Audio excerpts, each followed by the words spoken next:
What's up, Eager to Pleasers? Welcome back to another episode of the Eager to Please podcast. Today's episode is all about unpacking the hidden connection between high achievement, people pleasing, and burnout.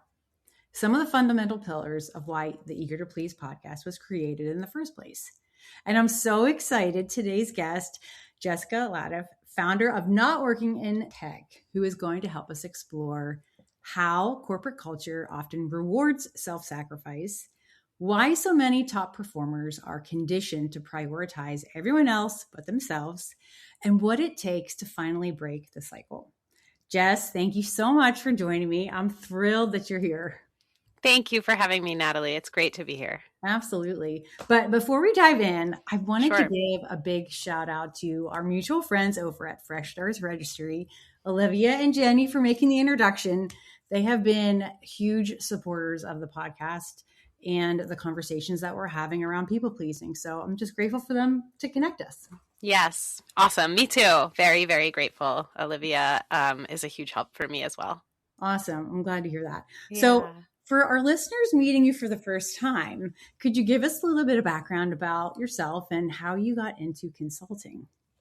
Absolutely. I started out with my education and background in food and nutrition, actually. Nice. Moved to the Bay Area after graduate school. My partner at the time and I founded and ran a sustainable seafood business together.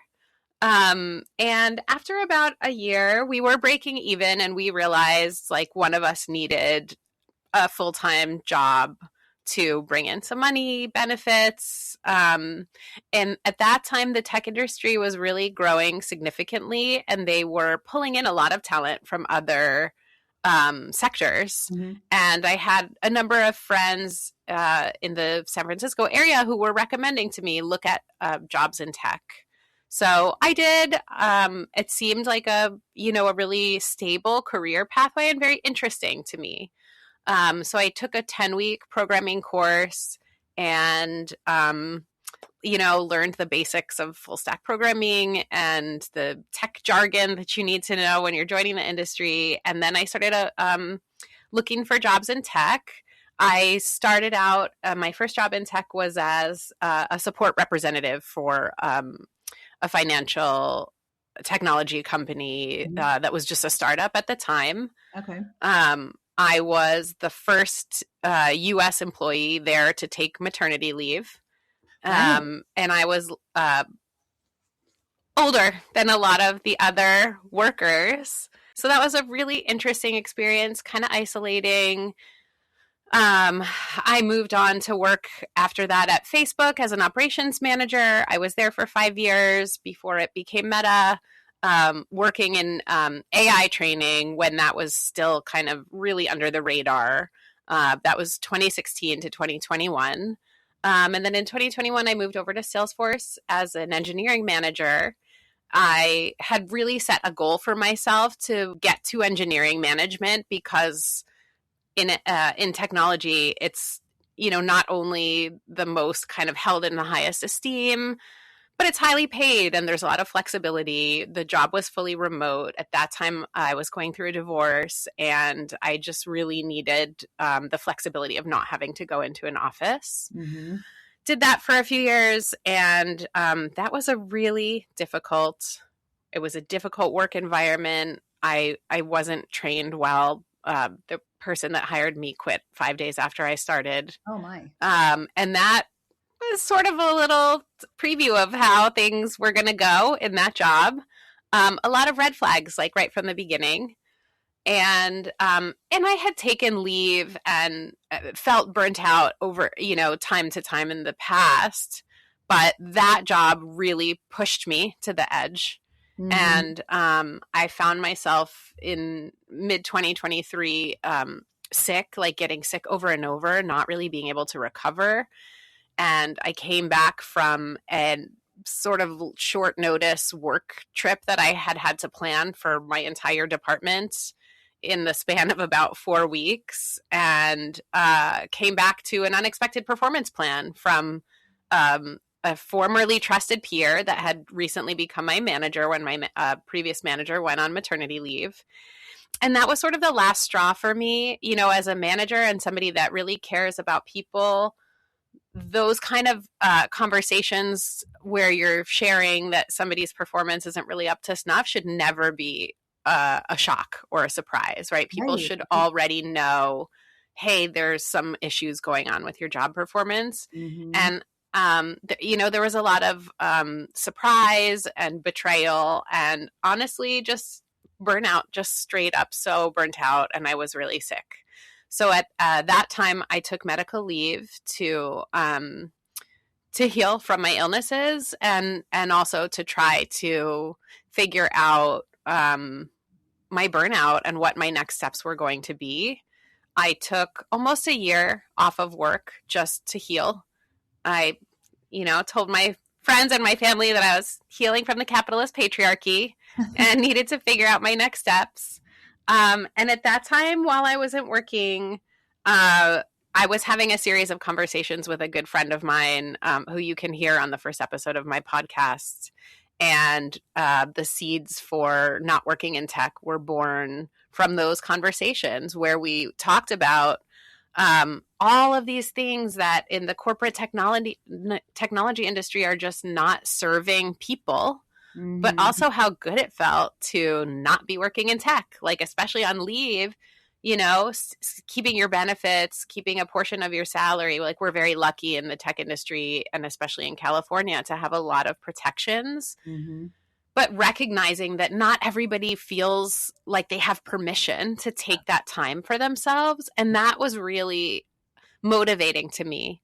A friend of mine jokes that the job I've created for myself is now like a private social worker for people in the technology industry, because I really aim to help people understand the constellation of benefits that are available to them and to kind of chart a course through some of these really tough moments in their personal and work life where it feels like a crisis. Mm-hmm. And that's really gratifying to me. Yeah, that's amazing that you turned something that was not a great experience into something that's more fulfilling. But I want to unpack a couple of things that you said in there, because the tech industry almost feels robotic to a sense. I mean, given the name, obviously tech, but I grew up in the public accounting sector, and I feel the same way with any of these bigger corporations where they want to just take and take and take and take and take as much as you're willing to give. And for people like us who are people pleasers, who just want to do a good job and we want to, you know, stamp our name on something that's a good work product and say yes to everything, it's almost like, not that they seek it out, but they thrive on people like us because we're the workhorses. We're going to continue to do the work and burn the midnight oil. And so I don't think we have enough time to realize that we're heading down a burnout path because we're just constantly busy doing all the stuff. So I guess a piggyback question off of that, during your tech days, I'm curious how you noticed that the corporate culture environment was taking advantage of people in this situation. What kind of tendencies were you noticing? Yeah, it's a great question. I would say, I mean, there's different ways you can notice in different environments. Mm-hmm. Some of the common threads are around just the constant availability, right? We live in this culture now where everyone is always connected, always on your phone, always with your email. If you don't have your corporate email on your personal phone, they'll give you a work phone so that you can always be reachable, right? And as a parent, I had to set limits and say no to things, but I saw that was preventing me from getting ahead in many ways. That the people who said yes to everything were rewarded with more work. It wasn't a reward of simply a promotion or a raise or more equity or whatever. It's like, oh, you did great on this project. I'm going to give you this next huge project, even though you're already running this other thing, and we'll see what more you can handle. Yeah. And that really came to light for me during what I call the crying lunch, which was with my friend who ended up planting the seeds of not working in tech with me. Mm-hmm. At that time, we were colleagues, and we had started at Facebook at the same time. And we just sat down for lunch together. It was an afternoon in late 2019. And we just started kind of comparing notes on like, how are you? Like, how are you doing? And she was such a high performer. She was single and lived in San Francisco and had just moved here specifically for the job, right? So she was able to say yes to so many things. And I just saw her, she had this sort of meteoric rise in our organization. Her team grew and grew. They had this huge portfolio of really interesting projects. And I was a parent. I had 2 young kids. I had to say no to stuff. I had a very long commute from Oakland to where our office was. And I felt pretty marginalized in our organization. I saw other people who had started after me getting promoted before me. And I kind of knew that saying no to projects was resulting in me having a reputation of like not being a high performer, right? But during this lunch, what I found was, despite being in these really opposing life positions, we both were feeling the same kind of burnout. Like we both were so exhausted and so demoralized and felt like we couldn't do enough to kind of get ahead or be on top of what our work situation was. And that was super eye-opening to me because you feel like alone, right? You're like, oh, I'm just in this weird marginal place and everybody else is saying yes to all these projects and growing and I have to say no. And how Ashley felt, and she was battling this invisible chronic illness that she didn't want to let on, didn't want to show anybody at work that she was struggling because, that's seen as kind of a sign of weakness. Right. But behind the scenes, her doctors were telling her all of this work stress is making your illness much worse. And she was scared and sad for her health, and so we both kind of, came to tears, and I felt so much compassion for her situation. And she had been a pretty private person, up till that point. I really felt like we were work colleagues. But at that time, something kind of broke down between us and we got much closer as people. And I realized like it didn't matter if you're a high performer or a mediocre performer, if you're single, married, a mom or not a mom, we were all feeling the same level of stress and burnout and fear that, we weren't going to get to the place where we were wanting to be. And that just something clicked in me to realize that it wasn't me. It wasn't us as individuals. It was structural. And there was something systematic happening in these companies they will take everything from you if you let them. That's right. And it's not,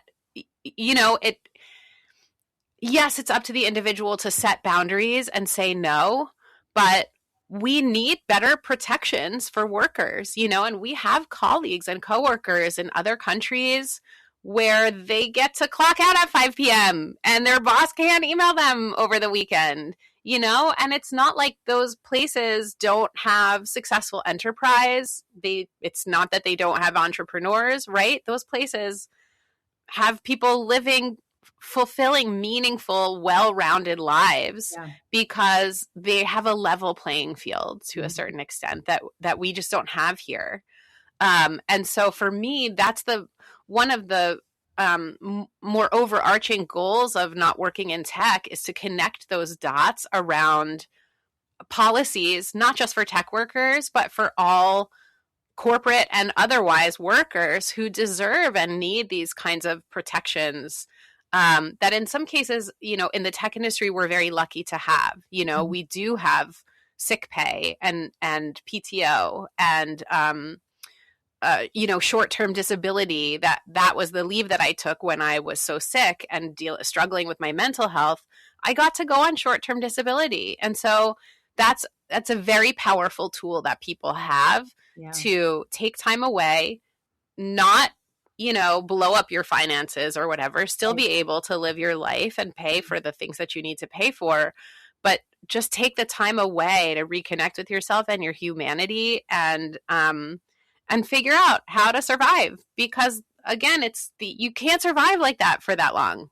Exactly. Yeah, absolutely. I want to unpack that just for a quick second, because Sure. in the history of this podcast, which was one of the reasons why I founded it, was to do a little bit of this deep diving of my personal background, family history, and that kind of thing. I'm wondering, from your experience, what role would you say, like family dynamics or your history or your upbringing or social Yeah. norms or that type of thing, what impact does that have on shaping us to be that person that just keeps taking this stuff on and doesn't know how to set the boundary until we hit the point of breaking? And so then you're like left to try to pick up the pieces. So I'm curious what your thoughts are on that. Yeah. For myself, I see this as stemming from I have a lot of drive to be independent and to be a provider. Yeah. So I was the sole breadwinner for my family at that time. My partner at the time was staying home with our kids, which I will say we agreed to early on. I was happy to know that a parent would be home with my kids when they were babies and very young children. Yeah. But as time went on, that was too much pressure for me. And even though I did say it, right, I said, please get a job because this is too much for me. Yeah. I didn't, like you're saying, I didn't set a boundary. I just said, hey, I'm struggling and I really need help with the financial portion of supporting our family. Mm-hmm. But I still did it. I still was doing it all, and as a mom and a birth parent, there's so much that's taken from you. That's what you sign up for when you become a parent. But there's no way to know how much it takes from you and how draining it is until you're going through it. Exactly. And, layering work on top of that, I just feel so much personal responsibility. And I think to me that comes from, I had a stable upbringing with family that, was very loving in sort of superficial ways. But below the surface, I didn't get a lot of my emotional needs met from a pretty young age. Mm-hmm. And I'll say, I'm an emotional person. I have a lot of emotional needs. And that wasn't really something that was acceptable in my family. Mm-hmm. And so I needed to look elsewhere. And I knew if I was going to get my needs met, I was going to need to do that. Yeah. And so that pushed me to become really hyper independent. And, in terms of people pleasing, there's this element of, to that portion of, I would say, my psychology or my upbringing of kind of knowing that I needed to be like a useful provider and like this hyper independent person in order to be loved or get my needs met or feel belonging or acceptance. Totally. And I mean, on my podcast, you had mentioned you were listening to my interview with Josh, who's a wonderful therapist, punk rock therapy. He talks a lot about this, about how our families of origin shape our psychology and can kind of be this really big determining factor in how we show up at work and in our careers. And a lot of people who are high performers feel this drive to perform and produce as a way of feeling self-worth and value. Absolutely. Yeah, I relate to everything you just said. Yeah. I want to touch on your consulting piece now, since you were able to kind of break free from, I don't want to call them the change, but they were definitely holding you back from achieving goals that you wanted to achieve and just feeling like you were your true self. Definitely. How are you coaching your clients through this, and what are they coming to you asking for help on? Yeah. So people come to me in these kind of crisis moments when something is going on at work that they don't know what to do. Right. I don't call myself a career coach. That's not how I see myself. We have these sort of limited engagements where we'll do, coaching and consulting over the course of maybe a month or two. But my goal is really to empower people with tools and kind of creating roadmaps and connecting them with resources to be able to develop their path. So sometimes I'll refer people out to career coaches or connect them with mental health resources that I have available on my website, or just help them navigate their own benefits packages in the tech world. People will have legal benefits where, a lot of the people I work with, like you, probably are going through a divorce and are parents, and they're stressed about money. And this legal benefit that a lot of tech companies offer gives you a discount on lawyers. And people just don't know what's available to them. And especially when you're in a crisis and you are a high performer that has so much going on, there's like no space to take on an additional task. Yeah. And so I am a person that people can come to and lean on to where we're doing radical prioritization and saying, what can you drop? What can you put down?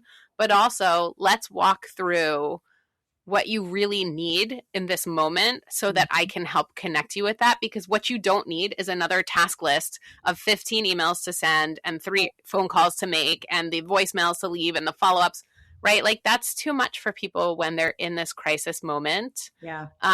So it's like, maybe they're in a performance management situation like I was, or they've just gone through a reorg and they've lost their manager of many years that took a lot of work building a relationship. And now they're with somebody new that doesn't like see their work or get them as a person. Just these sort of short, intense bouts of coaching people through a crisis, so where they come out with a clear plan and some next steps on how they're going to support themselves through this and how to get through that burnout, not to go back, because we can't go back, right? You can't go back to your pre-burnout stage. Right. You have to make a plan for how you're not going to do that to yourself again. Right. Mm-hmm. Yeah.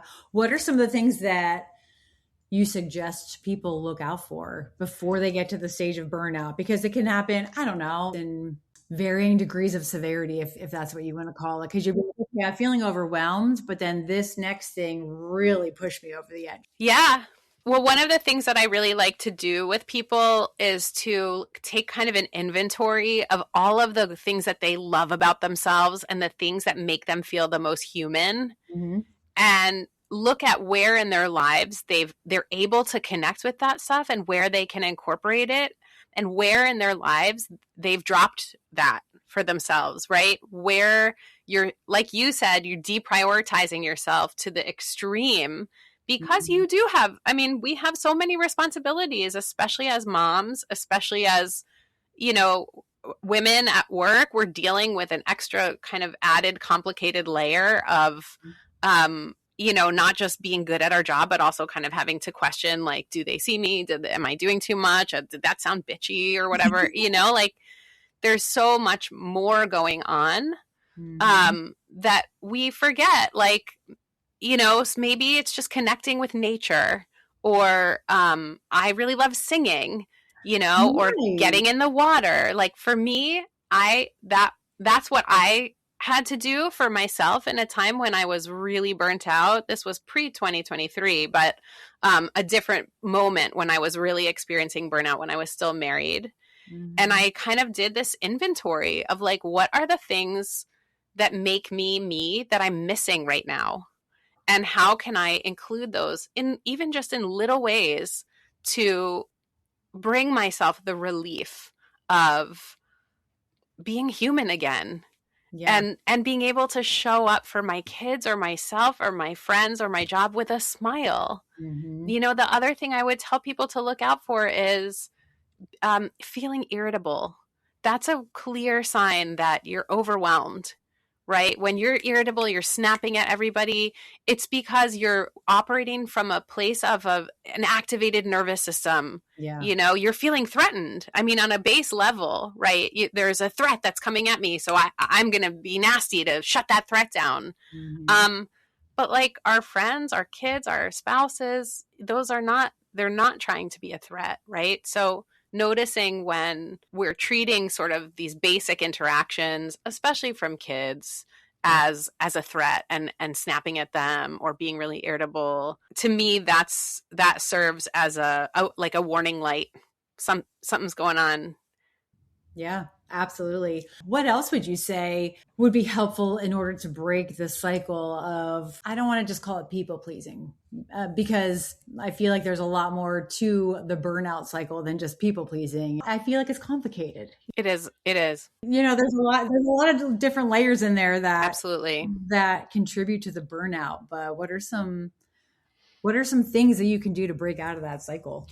Yeah, I mean, it starts with reprioritizing, right? This radical reprioritization of what is important to you in life and how can you center those things that are about you. I think for a lot of us, it feels really selfish Yes. to be like, oh, well, I'm going to do a singing group every week instead of like having dinner with my family. But you know what? Like, your family will be there. Yes, they need you, but they need the best version of you. And Mhm. kids need to see that their parents are human beings and not just like these robots that are serving them food and driving them places. And that it's uncomfortable for a lot of people, especially a lot of women, to take that time for ourselves and be like, hey, I love you guys and peace out. I'm going to go do this thing that brings me a ton of joy. you Absolutely. know Yeah. that's really hard for people, and I get it. I also was that person. But whatever it is, it's really about taking stock and taking inventory. What have you let go that brings you the most connection to yourself and your humanity?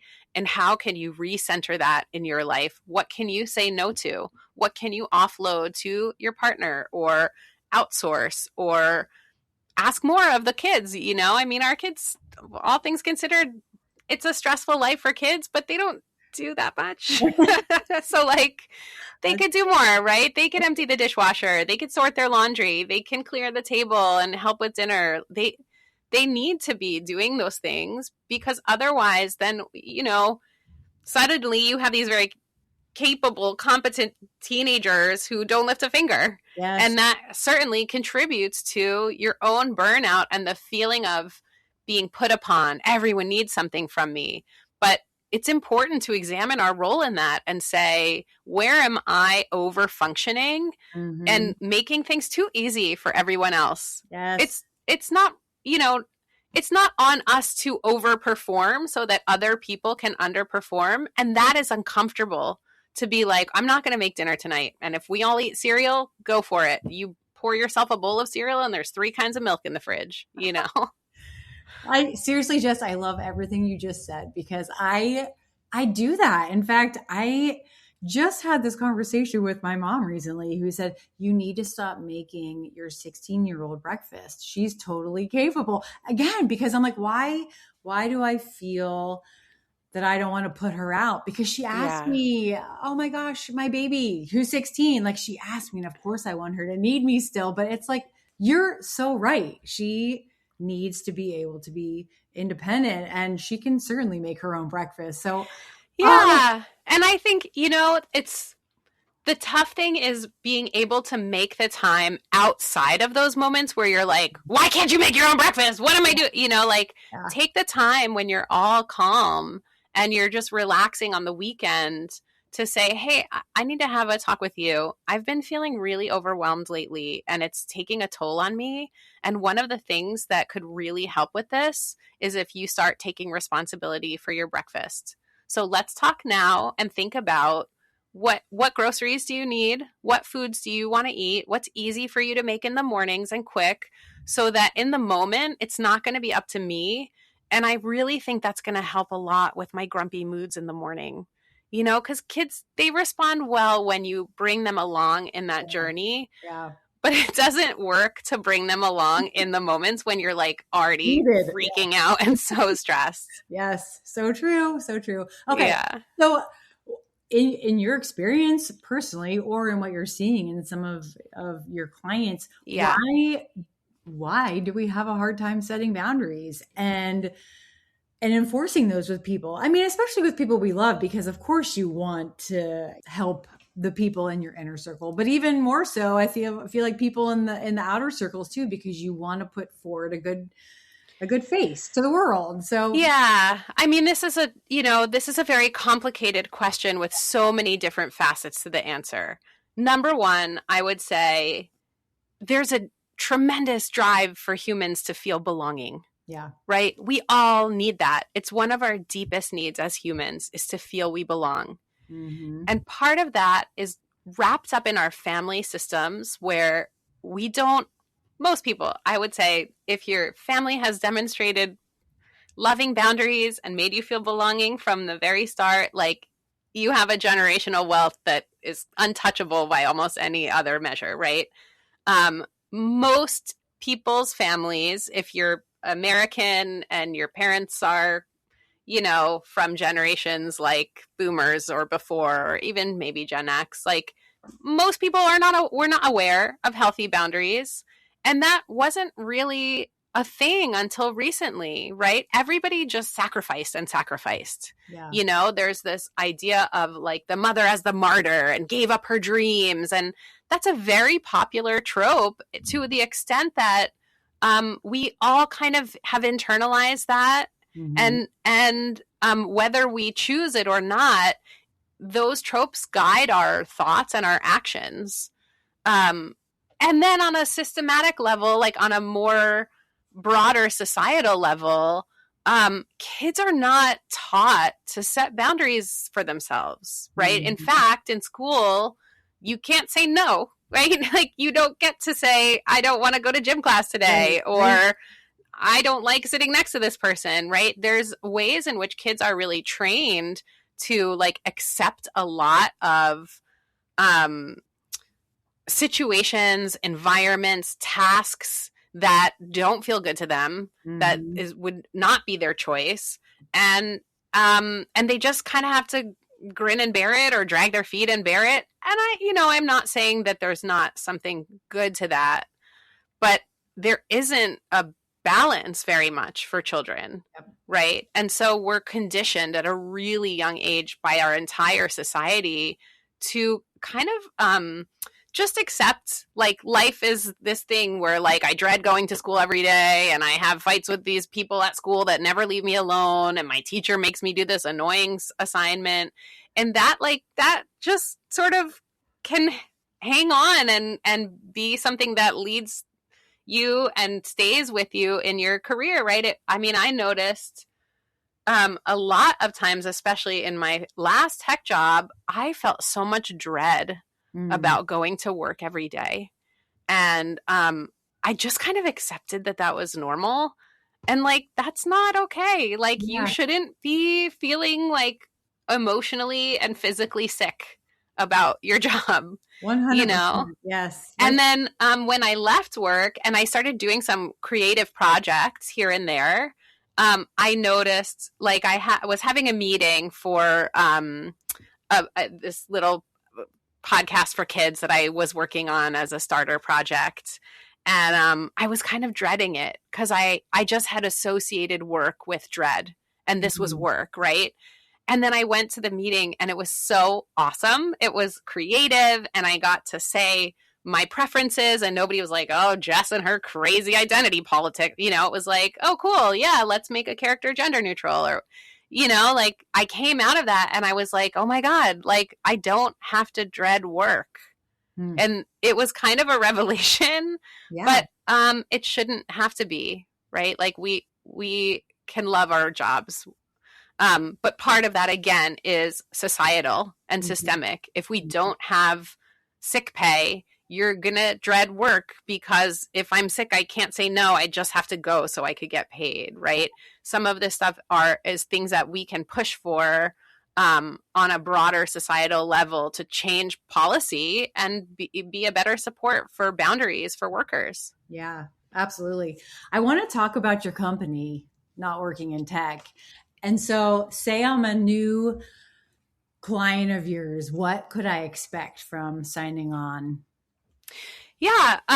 So I do either weekly or bi-weekly one-on-one, like Mhm. hour-long one-on-one sessions with people Okay. where I try to really learn from you, my client, what's going on for you right now? Like, who are you at your core? What makes you human? What brings you joy? Like, what makes you feel the most alive? Mm-hmm. And like, where did you lose that? When, like, pinpoint the times when you just let those things kind of fall to the wayside. And for some people, maybe it's more recent. For other people, it's like, I don't remember doing any of those things since I became an adult. Yeah. But there's no shame in admitting it, right? That the first step is kind of having this clear look at your life and building this 360-degree picture of where are all the demands in your life coming from? What are all the things you have to do and all of your priorities? What are all the things that make you feel human and bring you joy? And then kind of taking that into a matrix and looking at, number one, where can we drop some things? Yeah. Like I was saying, like, where can we hand some things off or just say no? And the same thing with your job, right? What are all the demands and all the things I'm doing and all the things I'm saying yes to all the time? And like, what's some things we can say no to? And that's scary for people. And it's, it is scary. And I'm not going to sugarcoat that and say, this isn't going to be an easy process. It's hard. It is hard for people to practice this new thing of saying no, and to practice centering themselves. So we'll come out of that first conversation with, ideally like this 360-degree view of what's going on in your life. And, some little things to think about in between then and the next conversation of when we're going to really start making some steps, some to-dos, some changes. Yeah. And have like some homework of like, say no to this thing, figure out how you're going to include this thing in your life. Make some time, lean on your friends, ask, does somebody want to be my accountability buddy and go for a hike with me once a week? Yeah. Whatever those things are, like start practicing centering yourself and your own needs and the things that make you feel more connected. And then we also, again, like it's a 360-degree view, but I want to really focus on work with people. And what can we do in work? For some people, it's connecting with a career coach and figuring out, am I really wanting to be in this career, in this job, or do I need to kind of chart a course someplace else? For some people, it's, I really want to stay in this job, but this thing isn't working for me. And so in that case, it's more around looking at all the resources that are available to you. Do you have a therapist? Do you want a therapist? Because let's get you into therapy. If you're already in therapy, amazing, great. Let's talk about you setting goals with your therapist that can allow you the space to grow emotionally and mentally to where you want to be. And then in your work, let's look at that really difficult, tricky situation and say, what are some of the things that you can start doing? Maybe it's you start reporting out and documenting the things that your team is doing, and uplifting them at the end of the week with your leadership team, or, just kind of creating these new vehicles for people to uplift themselves, uplift those around them, but also shift in ways that are going to feel good to them. Yeah. And, ideally after 4 sessions, people feel that they've gotten some of the tools they need to, recover. Maybe they've decided to take some leave. And in that case, I offer workshops, for like different cohorts of folks, neurodivergent folks in tech, or people who are on leave, or parents coming back from parental leave. And so maybe I have a cohort that those people can join to get support from other people in their same situation. Or maybe together we design a set of accommodations that they're going to ask for from HR or from their manager to say, hey, this is how I need to feel supported. And that's a really scary thing in tech right now. There's just so many layoffs, and there's a lot of, I will just say, messed up things happening from the corporations to their workers. Yeah. But I just think it's so important that people not let that kind of have a chilling effect on speaking up and saying what they really need. Because if we don't set a line, if we don't draw the boundary and say what we need, these things are going to keep happening. Sure. You know, I just saw right now there's a lawsuit against Meta from folks who are claiming that they were targeted for being on disability or having accommodations or being on leave during their layoffs. And that's a powerful tool. You know, we need to be able to keep standing up and saying it's not right to target people who are parents or people who are disabled or, you know, need accommodations. And so I just would say for people, you know, I'm a big proponent of taking your fucking leave. Like, take your leave. If you're burnt out, if you're worried that your burnout is affecting your job performance, especially, you know, it's really important to take leave and heal, and not to live in fear of losing your job, because it's happening anyway. So true. So do you see clients outside of California? Yes, I do. But I would say the majority of folks are in California because of the tech companies being kind of centered here. And my network is very California specific. Yeah. Okay. I also have the most expertise around the policies for like leave and disability in the state of California.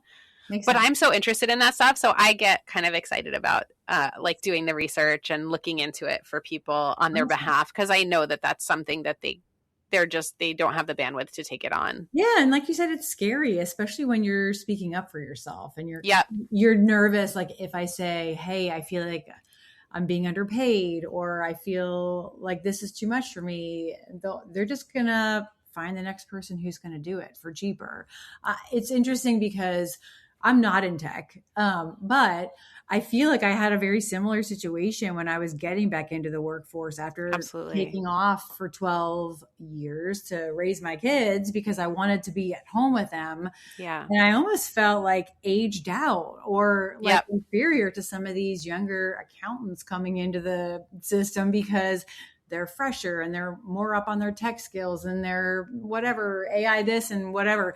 And I'm like, yeah, they can say yes to everything because they don't have as many responsibilities outside of work. Yes. And so I'm like, am I being age discriminated against? This is ridiculous. I literally felt so crappy about myself because, you know, I'm an educated person, but I just felt so shitty. So yeah. It's interesting. I find this also fascinating. So thank you for talking about it with us today. Oh, it's my pleasure. Did I leave anything out that you kind of want to touch on that you would like to share?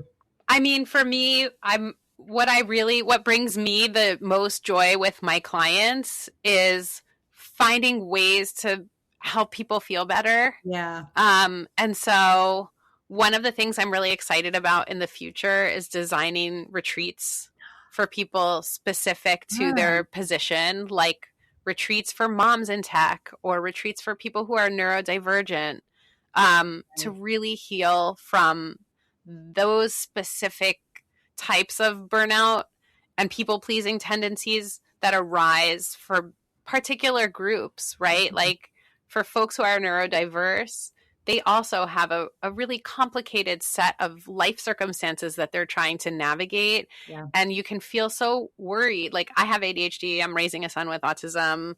You know, there's this level of masking that you're constantly doing. Yeah. And not just trying to be great at your job, but also being like, did I come across too direct in that email? Or does my leadership team think I'm like so weird because I said this weird detailed thing that was like a rabbit hole that I went down, you know? And so I'm excited to work with different groups of people who might be struggling either in the tech industry or in other industries to help folks heal from burnout in this deeper way where they're connecting with nature, connecting with other, practitioners who are helping people to be really in their body and notice, their nervous system signals of getting activated or overstressed. Yeah. And coming away with not just a wonderful long weekend and new friends, but also hopefully new tools to help them find more balance and peace in their lives. I love that. Oh, that is a great story. Thank you. Where can people find you if they want to connect, either on Instagram or your website? Yeah, I'm on Instagram at Not Working in Tech. I'm on TikTok at Not Working in Tech. I'm kind of just getting started on those platforms. And then I also have a website, notworkingintech.com. And your podcast. And yes, and my podcast, of course, Not Working in Tech Podcasts, which you can find on Apple Podcasts and Spotify and all the places where you get podcasts. I will say, too, on my website, we have a ton of resources for mental health and burnout. We have a lot of recommendations for books people can read, other folks they can follow on social media who are in this space. Nice. Because I really care about uplifting folks that are doing great work in this space. You know, none of us can do any of it alone. I'm only one piece of a constellation of support that is out there for people that people deserve to find and to get for themselves. Yeah, no, that's amazing, Jess. Thank you so much for being Thank here, you. for sharing your story. It's very uplifting. Keep up the great work. Thank you, Natalie. I appreciate that. Thanks for being here. Thanks for having me.